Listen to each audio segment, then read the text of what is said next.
नमस्कार दोस्तों जैसा कि मैं आज अपनी तीसरी वीडियो बना रहा हूँ। चैप्टर नंबर तो एक है ये, लेकिन वीडियो मेरी तीसरी रहेगी, क्योंकि पहले मैंने एक नंबर चैप्टर बनाया था, लेकिन किसी तकनीकी समस्या के कारण मैं उस चैप्टर को अपडेट नहीं कर पाया, अपलोड नहीं कर पाया यूट्यूब पे। उसके लिए मैं क्षमा चाहता हूँ। काफ़ी लंबे समय से आपको इस चीज़ का इंतज़ार था और मुझे फीवर भी हो गया था पिछले 6-7 दिनों से। आज कुछ ठीक हुआ हूँ, तो ये मैं नई वीडियो अपनी अपलोड कर रहा हूँ। Chapter number 1। तो दोस्तों चैप्टर नंबर 1 है वो राजस्थान का परिचय और राजस्थान की स्थिति है।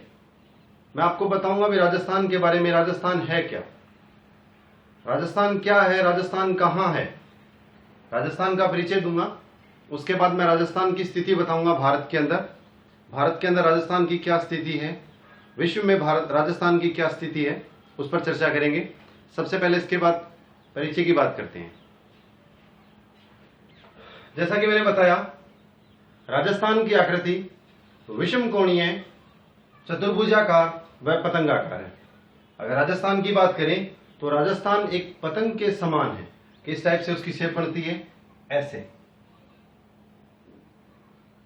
एक विषम कोणीय, चतुर्भुजाकार या पतंगाकार है। तो मतलब इस टाइप से इसकी शेप बढ़ जाती है राजस्थान की। तो इसे विषम कोणीय, चतुर्भुजाकार या पतंगाकार भी कहा जा सकता है। दूसरी बात करूं मैं विस्तार की। अब राजस्थान के विस्तार की बात करें तो ग्लोब की मैं बात करता हूं। ग्लोब के अंदर क्या है, पृथ्वी को 2 भागों में बांटा गया है। विषुवत रेखा जो है वो पृथ्वी को 2 भागों में बांटती है। नीचे वाली रेखा जो है वो मकर रेखा होगी और ऊपर जो रेखा होगी वो कौन सी होगी, कर्क रेखा। अब क्या है, पृथ्वी के जो बीच के अंदर जो रेखा है विषुवत रेखा, उसके ऊपर का जो भाग होगा उसे कहेंगे उत्तरी गोलार्ध और उसके नीचे का जो भाग होगा उसे कहेंगे दक्षिणी गोलार्ध। तो एक और इसके देशांतर भी हैं। ग्लोब को इस टाइप से मतलब खड़ी रेखा में, वर्टिकल लाइन में भी बांटा गया है, जिसको अपने कहेंगे देशांतर। अगर पृथ्वी के देशांतर की बात करूं तो 360 देशांतर है, और अगर अक्षांश की बात करूं तो 181 अक्षांश है। ठीक है, देशांतर की बात करें तो खड़ी लाइन होगी उसे कहेंगे देशांतर, क्योंकि वो देश का अंतर कर रही है तो उसे कहेंगे देशांतर। और ग्रीनविच रेखा जो है उसके पूर्व में, मतलब 0 डिग्री पर ग्रीनविच रेखा है, उसके पूर्व में कहेंगे पूर्वी देशांतर। उसके पश्चिम में जो होगा उसे कहेंगे पश्चिमी देशांतर। दोस्तों अपना जो राजस्थान है वो ग्लोब के किस क्षेत्र में पड़ता है, तो उसकी बात करें तो विषुवत रेखा से ऊपर पड़ेगा तो कहेंगे उसे उत्तरी अक्षांश, और ग्रीनविच रेखा से पूर्व में पड़ेगा तो उसे कहेंगे पूर्वी देशांतर। तो अपने इसका जो अक्षांश है, अक्षांशीय विस्तार जो है और देशांतरीय विस्तार है, उसके बारे में चर्चा करते हैं। मैं करता हूं विस्तार। अब 23.5 डिग्री उत्तरी अक्षांश, मतलब 23.5 डिग्री के ऊपर क्या है, कर्क रेखा है। 23.5 डिग्री के ऊपर है कर्क रेखा, लेकिन राजस्थान क्या है, कर्क रेखा से थोड़ा सा पहले ही शुरू हो जाता है। और कर्क रेखा राजस्थान के बांसवाड़ा जिले से गुजरती है और डूंगरपुर के नजदीक से गुजरती है। तो सबसे पहले बात करता हूं इसका अक्षांशीय विस्तार कैसे है। अक्षांशीय विस्तार जो है वो 23 डिग्री 3 मिनट उत्तरी अक्षांश से 30 डिग्री 12 मिनट उत्तरी अक्षांश तक है। तो देखिए राजस्थान जैसे ऐसे है, बना रहा हूं मैं राजस्थान को।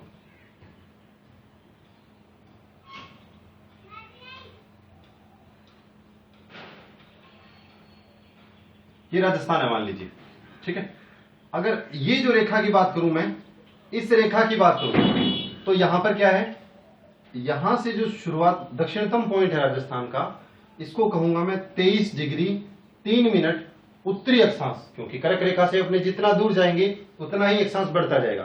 तो मैंने यहाँ 23 डिग्री 3 मिनट उत्तरी अक्षांश का, फिर 24 डिग्री 25 डिग्री 26 27 28 29 ऐसे करते हुए जब यहां तक पहुंचेगा तो 30 डिग्री 12 मिनट उत्तरी अक्षांश हो जाएगा। ठीक है, 23 डिग्री 3 मिनट उत्तरी अक्षांश से 30 डिग्री 12 मिनट उत्तरी अक्षांश तक इसका अक्षांशीय विस्तार है। अब देशांतरीय विस्तार की बात करता हूं तो देशांतरीय विस्तार मतलब ग्रीनविच रेखा इस साइड में है, 0 डिग्री इस साइड में है, 0 से कर यहां तक आते हैं राजस्थान के, राजस्थान के पश्चिमी बिंदु पर आते हैं, जैसलमेर के सम तहसील के कटरा गांव में। तो यहां पर कितना है 69 डिग्री 69 डिग्री 30 मिनट पूर्वी देशांतर, क्योंकि यहां पर पूर्वी देशांतर है, ठीक है, क्योंकि मैंने आपको बताया था ग्रीनविच रेखा के जो पूर्व में आएगा उसे कहेंगे पूर्वी देशांतर। अब इससे आपने आगे जाएंगे, मतलब धौलपुर की तरफ जाए जैसलमेर से, तो अपने प्लस होता जाएगा। क्यों? क्योंकि अपने ग्रीनविच रेखा से दूर जा रहे हैं, जितना ग्रीनविच रेखा से दूर जाएंगे उतना ही प्लस होता आएगा। और यहां पर मैं बात करूं, अगर इस क्षेत्र की बात करें तो यहां पर है 78 डिग्री 17 मिनट पूर्वी देशांतर, 78 डिग्री 17 मिनट पूर्वी देशांतर। अब मान लीजिए ग्रीनविच रेखा है और ये कर्क रेखा है, ये कर्क रेखा है, भूमध्य रेखा से ऊपर कर्क रेखा आ गई, तो इसका ये विस्तार है 23 डिग्री 3 मिनट उत्तरी अक्षांश से 30 डिग्री 12 मिनट उत्तरी अक्षांश तक, ठीक है। अब देखो याद कैसे करेंगे, मेरी ताई जो है वो कहां रहती है, बांसवाड़ा में। 23 को बोला है ताई, मेरी ताई कहां रहती है, बांसवाड़ा के अंदर, ठीक है। उसके 3 बेटे हैं, ठीक है। तो 23 डिग्री 3 मिनट उत्तरी अक्षांश किस साइड होगा, दक्षिणतम पॉइंट पर, जिस साइड बांसवाड़ा होगा। मेरी ताई कहां रहती है, बांसवाड़ा के अंदर। अब मैं बात करूं उत्तर की ओर, उत्तर में कितने 30 डिग्री 12 मिनट। गंगानगर वाले कभी भी 30 से नहीं मर सकते, गंगानगर वाले कभी भी 30 से नहीं मर सकते। क्यों नहीं मर सकते? क्योंकि उनके 12 महीने नदी गंग नहर बहती है, इंदिरा गांधी नहर बहती है। क्योंकि गंगानगर वाले कभी 30 से नहीं मर सकते, क्योंकि 12 महीने उनके क्या बहती है, गंग नहर बहती रहती है। इस कारण गंगानगर वाले कभी 30 से नहीं मर सकते। तो 30 को बोला मैंने 30 और 12 को बोला मैंने 12 महीने। पहले 30 से नहीं मर सकते। क्यों नहीं मर सकते? क्योंकि गंगानगर में क्या है, 12 महीने नहर बहती है, इंदिरा गांधी आईजीएनपी बहती है और गंग नहर बहती है। आईजीएनपी और गंग नहर के बारे में भी करेंगे अपने। और मेरी ताई कहाँ रहती है, मतलब दक्षिण 3 छोर, कहां पर, बांसवाड़ा में। और उसके कितने पुत्र हैं, 3 पुत्र हैं। तो ये याद हो गया, नॉर्मली सी बात है, ये यहां पर याद हो चुका है। अब मैं कहता हूं, मैंने जैसलमेर वालों को कहा, मैंने जैसलमेर में कोई मेरा चाचा रहता है, मैंने उससे कहा आप वहां पर तरा करो, मतलब तिरा करो जैसलमेर के अंदर। वो कहते हैं जी वहां पर मानस जात किसी मर रही है, मानस जात किसी मर रही है और तुम हमें तिरने के लिए कह रहे हो, तो उन्हें तर। मैंने कहा उन्हें तरा करो, मेरे चाचा को कहा, मैंने अपने चाचा से कहा, चाचा जी को कहा चाचा जी उन्हें तरा करो, मतलब आप तरा करो, उन्हें तर। तो चाचा जी ने क्या कहा, मानस जात तीसी मर रही है और तुझे तरने की पड़ी है। तो 69 डिग्री यहां पर है, 69 डिग्री 30 मिनट पूर्वी देशांतर। तो यहां पर क्या है, 78 डिग्री 17 मिनट। तो मैंने कहा चाचा जी अगर जैसलमेर में नहीं तर सकते तो आप धौलपुर चले जाइए, क्यों वहां पर तो यमुना का भी क्षेत्र है, एनसीआर का थोड़ा बहुत क्षेत्र पास में आ जाता है, और वहां पर एक नहर भी है, गुड़गांवा नहर, वो उसके पास में ही है, भरतपुर नहर भी है, एरिया है, पास में है, तो वहां पर तो आप तर सकते हो। 78 मैंने कहा धौलपुर में आ जाइए और 78 आप 17 को बोला मैंने सब तरह से तर सकते हो, 17 को बोला हूं मैं सब तरह से यहां पर तर सकते हो। तो चाचा जी ने कहा बहुत अच्छा आइडिया दिया। तो चाचा जी धौलपुर में रहते हैं, ठीक है जी। अब उसके बाद बात करते हैं इसकी खड़ी लंबाई और पड़ी लंबाई की। अगर इस बात की मैं बात करूं तो ये इसकी खड़ी लंबाई है जी। उत्तरी क्षेत्र गंगानगर से लेकर दक्षिणतम बिंदु बांसवाड़ा तक की बात करें तो इसकी लंबाई है 826 किलोमीटर। कितनी लंबाई है, 826 किलोमीटर। अगर इस लंबाई की बात करूं मैं 826 किलोमीटर है, और दूसरी लंबाई की बात करूं तो 869 किलोमीटर है, मतलब 800 दोनों में आ रहा है। तो 800 को तो याद करने की कोई आवश्यकता ही नहीं। अब इसको करूंगा मैं 26, 826। प्रत्येक जो अल्फाबेट होगा, समझ जाऊंगा, प्रत्येक जो न्यूमेरिकल वर्ड्स होगा उसको भी मैं उसी हिसाब से ही डिवाइड करूंगा, उसको मैं इसी हिसाब से ट्रिक बनाएंगे। क्योंकि मैं इसके बाद जो आगे वाला चैप्टर है वो प्रजामंडल करवाने वाला हूं। क्योंकि कुछ एक फ्रेंड्स हैं और कुछ एक कमेंट बॉक्स में कुछ एक ने कमेंट भी किए हैं, उन्होंने डिमांड की है कि मैं अगला टॉपिक प्रजामंडल कराऊं, क्योंकि कहते हैं कि प्रजामंडल में क्वेश्चन आते हैं, तो प्रजामंडल आप हमें याद करवाइए। तो मैं आपको विश्वास दिलाता हूं कि आगे वाला टॉपिक प्रजामंडल रहेगा और वो आपको पूरा का पूरा याद करवाऊंगा। अब देखिए 26 को मैंने बोला छबीला, छैल छबीला। 26 को मैंने बोला छैल छबीला। आदमी जब छैल छबीला बनता है तो वो खड़ा होता है, स्टैंड होके खड़ा होके कहता है ना मैं छैल छबीला लग रहा हूं कि नहीं लग रहा। तो आदमी जब खड़ा होता है तो वो कहता है छह छबीला लग रहा हूं कि नहीं लग रहा। तो ये कितना है 826 किलोमीटर। ठीक है, इसकी उत्तर से दक्षिणतम लंबाई राजस्थान की कितनी है 826 किलोमीटर। अब देखो, अब मैंने चाचा से कहा था चाचा यहां से चले जाओ धौलपुर, यहां से धौलपुर चले जाओ, क्योंकि यहां से उत्तर से दक्षिण तो 826 किलोमीटर है। क्योंकि कोई व्यक्ति अगर खड़ा होगा राजस्थान में, खड़ी लंबाई जो है वो 826 किलोमीटर वर्टिकल लाइन, और अगर पड़ी लाइन की बात करें हॉरिजॉन्टल की तो वो है 869 किलोमीटर। 869 किलोमीटर। मैंने चाचा से कहा चाचा यहां से धौलपुर चले जाओ, तो चाचा वहां तक कैसे गए, उन्हें तर्क कर गए, क्योंकि आदमी खड़ा नहीं जा सकता, उसको तर्क कर जाना पड़ेगा। पड़ी जो साइड होगी उन्हें तर 869, मतलब उनको यहां से तर्क कर आना पड़ा। ठीक है, तो 69 हो गया 869। ये लंबाई कहां से कहां तक है, अब गंगानगर से बांसवाड़ा तक 826 किलोमीटर, और जैसलमेर से धौलपुर तक 869 किलोमीटर। उत्तर से दक्षिण 826, पश्चिम से पूर्व 869 किलोमीटर। ठीक है दोस्तों, इसके बाद बात करता हूं मैं कितने संभाग हैं। नॉर्मली सी बात है, ये सबको पता है 7 संभाग है। कौन सा बड़ा है कौन सा छोटा है वो आगे वाले वीडियो में मैंने करवा दिया, पहले 2 नंबर वीडियो अपलोड कर चुका हूं। चैप्टर नंबर 2 इसी पे डिपेंड था। 33 जिले हैं, जिलों को याद कराने की कोई आवश्यकता नहीं है, और मैं बता देता हूं प्रत्येक जिले का अपने अलग अलग नाम लेंगे। इस वीडियो के लास्ट में बताऊंगा भी उस जिले की कैसे ट्रिक बनाएंगे। कुछ स्थलीय सीमा इसकी, कुल स्थलीय सीमा कितनी है, मतलब राजस्थान की यहां से लेकर मैं ऐसे बात करूं पूरी की पूरी सीमा की बात करें तो 6920 किलोमीटर, मतलब 5920 किलोमीटर लंबाई है। गंगानगर से बात करता हूं और चारों ओर इसके घूमकर वापस गंगानगर पे आएंगे तो कितनी दूरी है इसकी टोटल 5920 किलोमीटर। ये किसकी दूरी है, राजस्थान की। अब क्या हुआ था जब भारत और पाकिस्तान आजाद हुआ था, भारत पाकिस्तान का डिवाइडेशन हुआ था, समझ जाऊंगा, भारत और पाकिस्तान का जब विभाजन हुआ था तो उस समय एक व्यक्ति था सर एम रेडक्लिफ। उसने क्या किया, भारत और पाकिस्तान के विभाजन के समय जम्मू कश्मीर से लेकर राजस्थान तक एक लाइन लगाई थी 3310 किलोमीटर की। तो उस लाइन को उन्होंने अपने नाम पे देगा रेडक्लिफ लाइन नाम दे दिया। तो रेडक्लिफ लाइन की जो लंबाई है 1070 किलोमीटर है। रेडक्लिफ लाइन की लंबाई कितनी है 1070 किलोमीटर। अब रेडक्लिफ लाइन शुरुआत कहां से होती है, रेडक्लिफ लाइन राजस्थान की बात कर रहा हूं, राजस्थान में 1070 किलोमीटर है। राजस्थान में रेडक्लिफ लंबाई की शुरुआत होती है गंगानगर से, और कहां तक होती है, बाड़मेर तक। गंगानगर से बाड़मेर तक 1070 किलोमीटर राजस्थान की लंबाई है, राजस्थान में रेडक्लिफ की लंबाई है। ठीक है, अब देखो गंगानगर का कौन सा गांव है जहां से शुरू करती है, हिंदुमल कोट से शुरू होती है। हिंदुमल कोट से शाहगढ़ बक्खासर, मतलब एक शाहगढ़ बल्क है बाड़मेर के अंदर, यहां तक ये रेडक्लिफ लाइन आती है बाड़मेर तक। तो गंगानगर से बाड़मेर तक लाइन आती है, रेडक्लिफ लाइन कहते हैं उसको। इसकी लंबाई है 1070 किलोमीटर। ठीक है, 1947 में ये लाइन लगाई गई थी, 15 अगस्त 1947 को।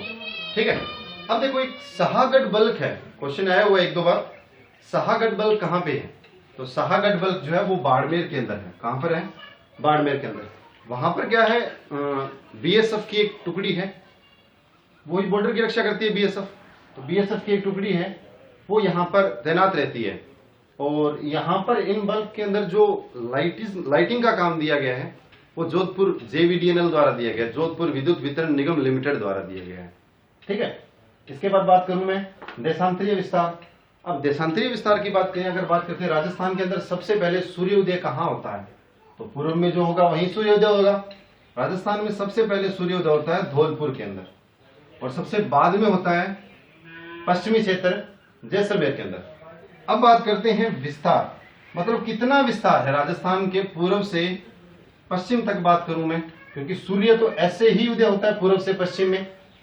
तो इसका जो विस्तार है पूर्व से पश्चिम में कितना विस्तार है, 69 डिग्री 30 मिनट पूर्वी देशांतर, 78 डिग्री 17 मिनट पूर्वी देशांतर। लगभग की बात करें तो 8 डिग्री और करीबन 8 डिग्री 43 मिनट होते हैं। मैंने इसको 9 डिग्री मान लिया,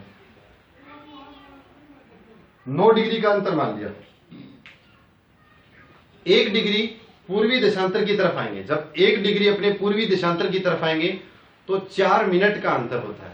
मान लो यहां पर सूर्य उदय हो रहा है 5 बजे, 1 डिग्री। अब अपने यहाँ पर यहाँ से लेकर यहाँ तक कितने डिग्री का अंतर है? करीबन 9 डिग्री का अंतर है।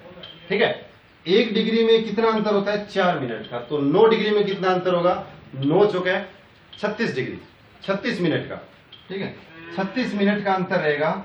अगर मैं यहां से यहां तक आऊंगा, मान लीजिए धौलपुर के अंदर सूर्योदय हो रहा है 5 बजे, धौलपुर के अंदर सूर्योदय हो रहा है 5 बजे, तो जैसलमेर में सूर्योदय कितने बजे होगा?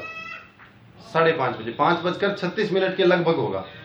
अब कुछ एक सोचते हैं जी वहां पर भी यही टाइम होता है सूर्योदय का, यहीं पर यही टाइम होता है। गलत है। क्यों? क्योंकि अपनी जो भारत की मानक समय रेखा है 82.5 डिग्री, जो इलाहाबाद के नैनी से गुजरती है, उसी को अपने एक टाइम जोन माना हुआ है और उसी के अकॉर्डिंग हमारा समय रहता है। ठीक है, लेकिन यहां पर धौलपुर में आधा घंटा सूर्योदय पहले होता है। ठीक है जी। अब बात करते हैं पूर्व में कौन सा गांव है, पश्चिम में कौन सा है, उत्तर में कौन सा और दक्षिण में कौन सा।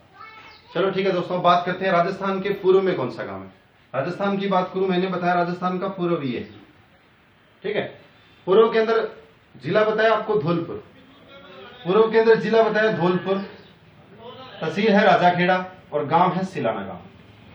अब देखो, राजा जो थे पहले के वो किस कलर के थे? धोड़े होते थे। राजा किस कलर के होते थे? धोड़े, मतलब उनकी स्किन थी वो व्हाइट कलर की थी। तो पहले के जो राजा थे वो धोड़े कलर के थे। पहले के राजा किस कलर के थे? धोड़े कलर के। उनको सिले हुए कपड़े पहनने पड़ते थे। कौन से कपड़े? सिले हुए कपड़े। सिले को क्या बोला मैंने? सिलाना गांव। धौलपुर को धोड़े और राजाखेड़ा को राजा। तो राजा थे पहले के, धोड़े थे, वो सिले हुए कपड़े पहनते थे। वो कौन से कपड़े पहनते थे? सिले हुए कपड़े पहनते थे। तो सिले से सिलाना गांव, राजाखेड़ा तहसील धौलपुर की। पहले के धोड़े राजा सिले हुए कपड़े पहनते थे। ठीक है, पश्चिम के अंदर बात करें तो कटरा गांव सम जैसलमेर के अंदर, कटरा गांव है, सम तहसील है और जैसलमेर जिला है। हाँ, चाचा की बात बताऊं, जो चाचा जी थे मेरे जैसलमेर में रहते थे, मैंने फोन किया, मैंने कहा चाचा जी कैसे हो? तो चाचा जी ने कहा बस सम दिन कट रहे हैं, कुछ दिन कट रहे हैं। तो जैसे ही मैंने चाचा को फोन किया, तो जैसे से जैसलमेर, तो चाचा ने क्या कहा? सम मतलब कुछ, सम मतलब क्या होता है? कुछ दिन है वो कट रहे हैं, कट रहे हैं मतलब कटरा। तो चाचा, जैसे ही मैंने चाचा को कॉल किया, चाचा ने कहा सम दिन क्या हो रहे हैं? कट रहे हैं। तो सम तहसील के कटरा गांव जैसलमेर के अंदर। ठीक है, ये है पश्चिम के अंदर। अब बात करता हूं उत्तर की। अब उत्तर के अंदर है श्री गंगानगर। उत्तर के अंदर मतलब यहाँ पर कौन सा गांव है? बिल्कुल उत्तरी पॉइंट है वो श्री गंगानगर का, और श्री गंगानगर ही तहसील का गांव कौन सा है? कोणा गांव।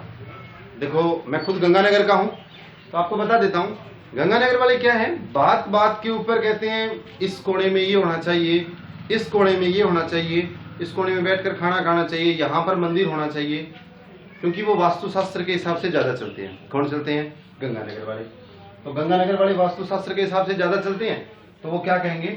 इस कोने में ये होना चाहिए। और चलते कोने वास्तुशास्त्र के हिसाब से गंगानगर वाले। बाकी गंगा सिंह जी भी थे, वो भी वास्तुशास्त्र के हिसाब से चलते थे, तभी उन्होंने गंगा नहर का निर्माण करवाया था वास्तुशास्त्र के हिसाब से।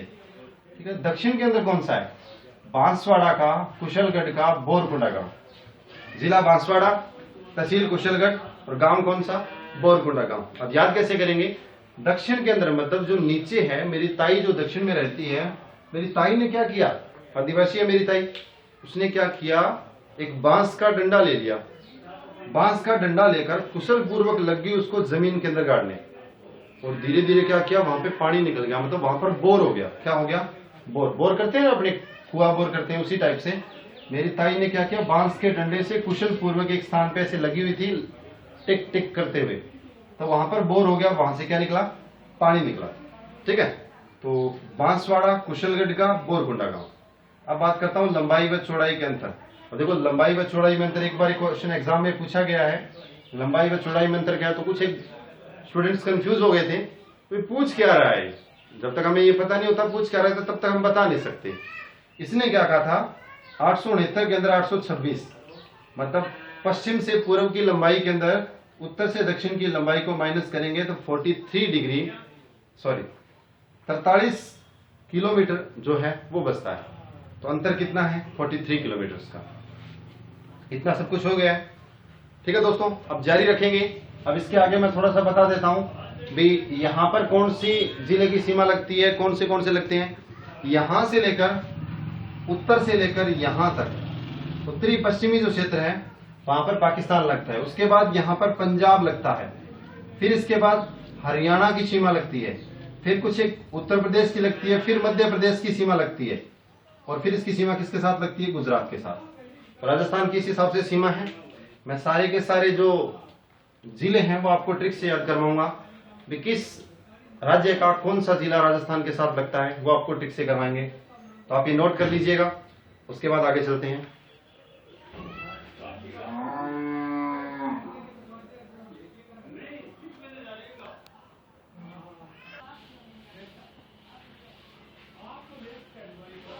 दोस्तों आइए बात करते हैं राजस्थान के कितने जिले पाकिस्तान से सीमा बनाते हैं, पाकिस्तान के कितने जिले राजस्थान से सीमा बनाते हैं, और पाकिस्तान की अंतर्राज्यीय सीमा किन किन राज्यों के साथ है, इसके बारे में चर्चा करते हैं। तो सबसे पहले मैं राजस्थान की अंतर्राष्ट्रीय जो सीमा है उसकी बात करता हूं। अंतर्राष्ट्रीय सीमा दो राष्ट्रों के बीच के अंदर जो सीमा होती है उसे अंतर्राष्ट्रीय सीमा कहते हैं। सबसे पहले बात करें पाकिस्तान की। पाकिस्तान की मैं बात करूं तो पाकिस्तान के कितने जिले हैं जो राजस्थान के साथ सीमा बनाते हैं, तो उनकी बात करेंगे। तो पहला जिला जो पाकिस्तान का है रहीमयार, खान सुकुर, थारपारकर, खेरपुर, घोटकी, उमरकोट, संघार, बहावलपुर, बहावलनगर। ये पाकिस्तान के 9 जिले हैं जो राजस्थान के 4 जिलों के साथ सीमा बनाते हैं। तो इनको याद कैसे करेंगे? इनको याद करने का एक आसान सा तरीका होगा, अपने एक कहानी बनाकर याद करेंगे। पाकिस्तान के अंदर एक रहीम चाचा रहते हैं। मैंने रहीम चाचा से कहा, रहीम चाचा ने एक सुअर से कहा, क्योंकि पाकिस्तान में सुअर बोलते हैं। पाकिस्तान है, पाकिस्तान में कुछ भी बोल सकता है। सुअर की बात करें तो कम ही है, बाकी कुछ भी बोल सकता है पाकिस्तान के अंदर। तो वहां पर रहीम चाचा ने एक सुअर से कहा, ए सुअर थारी खैर नहीं है, मैं तुम्हारी घोटे से उम्र छोटी कर दूंगा, मैं तुम्हारे से घोटे से उम्र छोटी कर कर उसका संहार करूंगा। उसका क्या करूंगा? संहार करूंगा। तो इसने क्या कहा? रहीम चाचा ने कहा, रहीम तुम्हारी खैर नहीं है। रहीम ने एक सुअर से कहा सुकुर। रहीम ने कहा तो रहीमयार खान, किससे कहा? सुअर से, तो सुकुर का थारी आज, तो थारी आज मतलब थार पार कर, खैर नहीं है तो खैरपुर, मैं घोटे से, तो घोटकी, मैं घोटे से तुम्हारी उम्र की उमरकोट, उम्र का क्या करूंगा? संहार करूंगा। तो संहार से संहार भी बोल सकते हैं, इसको संगर भी बोल सकते हैं। ठीक है, संहार करूंगा। तो सुअर बोलने लगा, क्या चाचा तुम बावला हो गया है क्या? तो चाचा तुम बावला हो गया है क्या? तो बावल से बहावलपुर, बहावल है ये, बहावलपुर लिख दिया मैंने, बहावलपुर और बहावल नगर। ठीक है, तो चाचा तुम बावला हो गया क्या? ऐसा कहकर सुअर ने बात को टाल दिया। तो कितने जिले हो गए पाकिस्तान के? 9 जिले जो राजस्थान के साथ सीमा बनाते हैं। और पाकिस्तान की सीमा की जो लंबाई है वो है 1070 किलोमीटर। 1070 किलोमीटर राजस्थान के साथ पाकिस्तान की लंबाई है, रेड क्लिफ रेखा की लंबाई। अब बात करते हैं पंजाब की। पंजाब के साथ पाकिस्तान की 89 किलोमीटर लंबाई है। सबसे कम जो लंबाई है वो किसके साथ है? पंजाब के साथ ही है। सबसे कम लंबाई जो है वो पंजाब के साथ है। राजस्थान की अंतर्राज्यीय सीमा की लंबाई कितनी लंबाई है? टोटल 89 किलोमीटर, 89 किलोमीटर है। सबसे कम सीमा लगती है पाकिस्तान के साथ। देखो पंजाब में ज्यादातर कौन रहते हैं? पंजाब में सरदार रहते हैं। सरदार क्या है कि एफएम सुनते हैं ज्यादा, सरदार को एफएम ज्यादा पसंद होते हैं। सरदार लोग हैं जो एफएम सुनते हैं। तो एफएम से, एफ से फाजिलका, एम से मुक्तसर। एफएम कौन सुनते हैं? सरदार सुनते हैं। नवे सी, तो सरदार एफएम सुनते सी, तो एफ से फाजिलका और एम से मुक्तसर। ठीक है, ये कहाँ के जिले हैं? ये पाकिस्तान के साथ राजस्थान के साथ पंजाब की सीमा लगती है, वो जिले हैं। और राजस्थान के जो 2 जिला लगते हैं, गंगानगर और हनुमानगढ़ लगते हैं पंजाब के साथ। तो राजस्थान के तो आपको याद कराने की आवश्यकता नहीं, क्योंकि बुक में पढ़ लीजिए, बाकी उनकी भी ट्रिक है। अगर आप कमेंट बॉक्स में नीचे प्रतिक्रिया में लिखेंगे तो शायद मैं आपको वो भी याद करवा दूंगा। ठीक है, उसके बाद हरियाणा की बात करूं हरियाणा की बात करें तो मेरे पास एक जाटों का लड़का था, महेंद्र नाम था उसका, वो हरियाणा से आया हुआ था।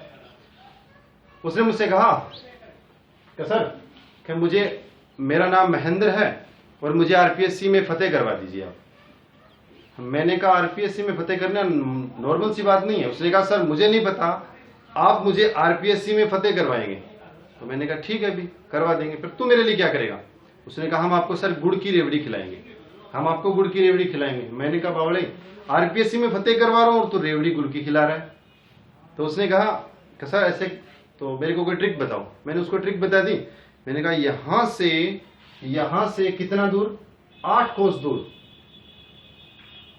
यहां से 8 कोस दूर जाना, एक भवानी माता का मंदिर है।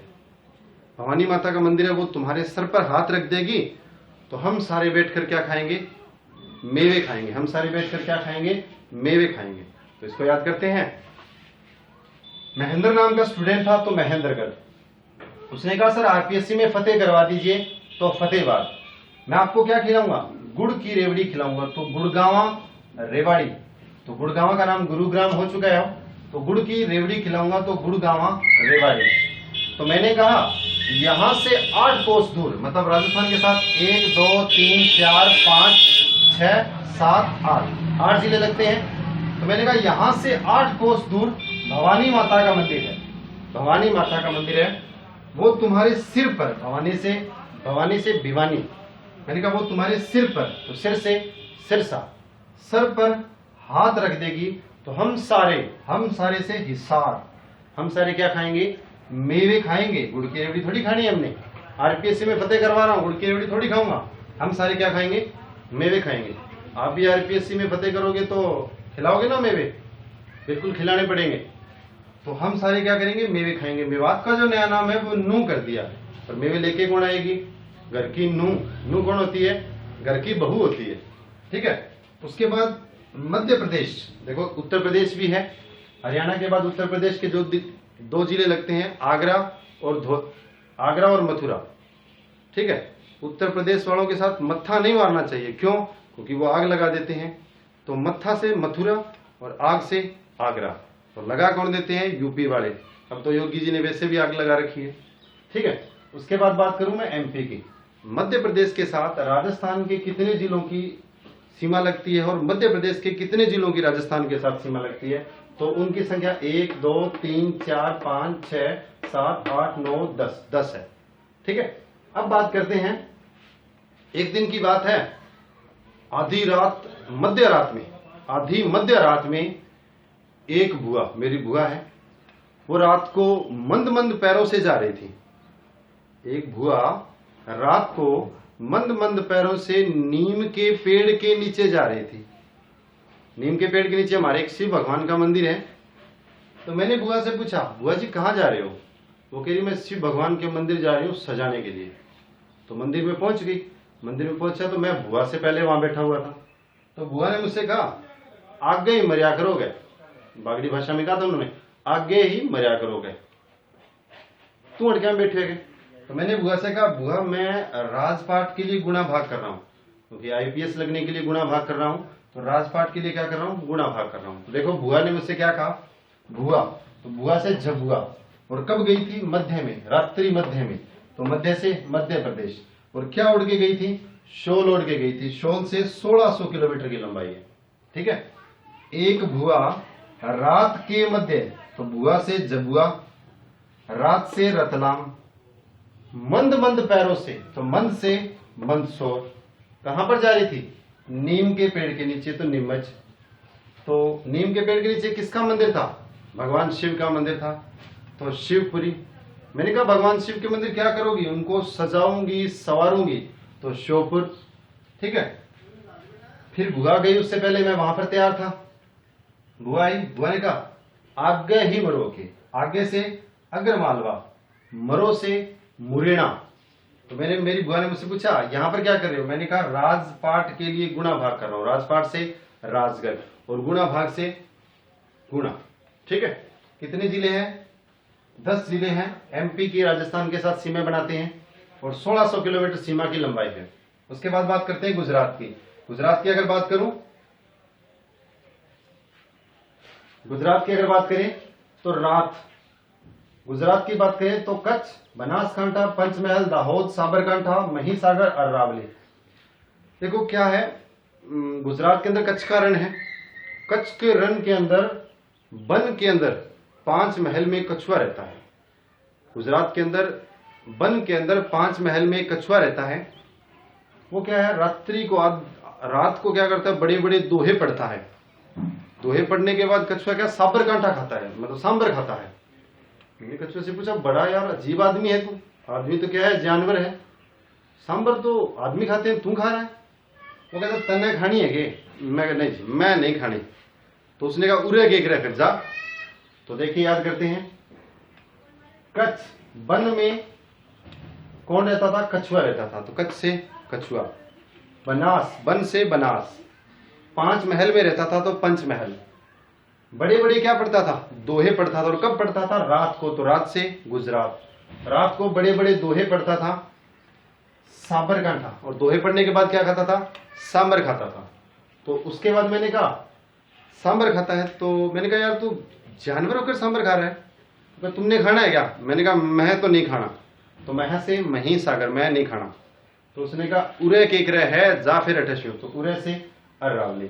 ठीक है, ये अपने हो गए गुजरात की 1022 किलोमीटर सीमा लगती है किसके साथ, उसके साथ, राजस्थान के साथ। अब बात करते हैं, ये गुजरात की हो गई, हरियाणा की।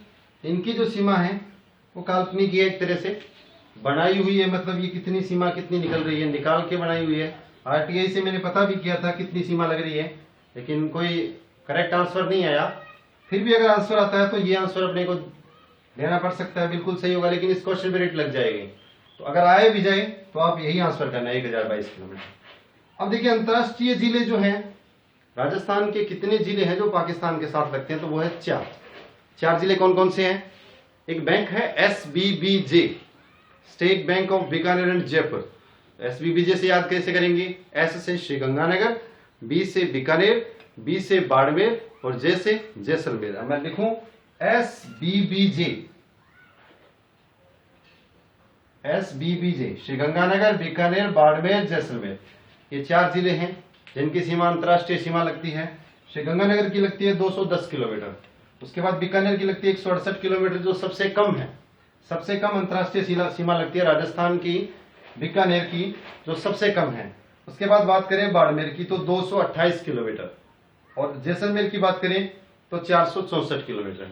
तो दोस्तों ये हो गए सीमावर्ती जिले जो किस किस राज्य के साथ लिखते हैं और अंतरराष्ट्रीय सीमा कितनी है। अगर आपको राजस्थान के भी जीके करने हैं, समझ चाहूंगा राजस्थान के जो जिले करने हैं, हरियाणा के साथ